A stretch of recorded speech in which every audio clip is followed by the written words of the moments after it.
ज़हर ज़िंदगी ड्रामे जी 222 किस्त में अवां ॾिसंदा त रबन जी भेण मस्त पठाणी जेका पंहिंजे भाउ ऐं भाॼाईअ जे बदिले में पंहिंजे मुड़ुस कमाल ख़ान जे ख़िलाफ़ बग़ावत कंदी।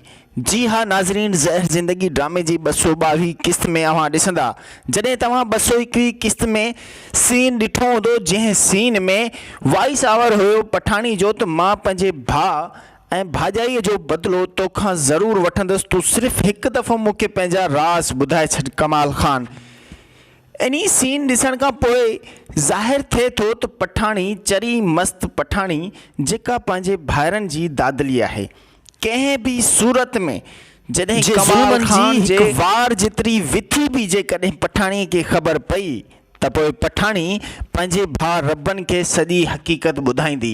पठाणी खे शक त आहे कमीने कमाल ख़ान जे मथां, पर हाणे जॾहिं पक थींदी त पोइ दमादम मस्त कलंदर थींदो। जी हाँ नाज़रीन, ज़हर ज़िंदगी बणाइण वारो कमीनो कमाल ख़ान जंहिं पठाणी जे भाउ रबन जे घर जी ज़िंदगी बर्बाद करे छॾी आहे। पहिरियां त रबन जी लॼ गैरत इज़त आबरू हुन जी घरवारी मीरा खे अगवा करे छॾियो।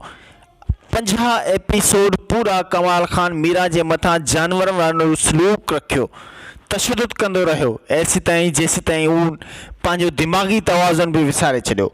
ऐं ॿी तरफ़ उन खां पोइ बि कमाल ख़ान जो हां थधो कोन थियो।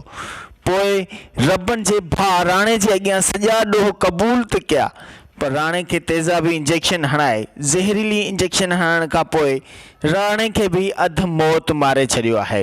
हाणे ख़बर नाहे त राणो ऐं मीरा कॾहिं वापसि पंहिंजे होश में ईंदा ऐं सॼी हक़ीक़त पंहिंजे भाउ रबन खे ॿुधाईंदा। ज़हर ज़िंदगी ड्रामे जी हर अपडेट ॾिसण लाइ ॾिसंदा सिर्फ़ु असांजी HD TV खे। जेकॾहिं अव्हां असांजी HD TV ते नवां आहियो त काइंडली असांजे चैनल खे सब्सक्राइब ज़रूरु कंदा। सब्सक्राइब करण सां अव्हांजो बैलेंस त घटि कोन थींदो, पर असांजी हौसला अफ़ज़ाई ज़रूरु थींदी। पंहिंजो रखंदा ख़्यालु। अल्लाह।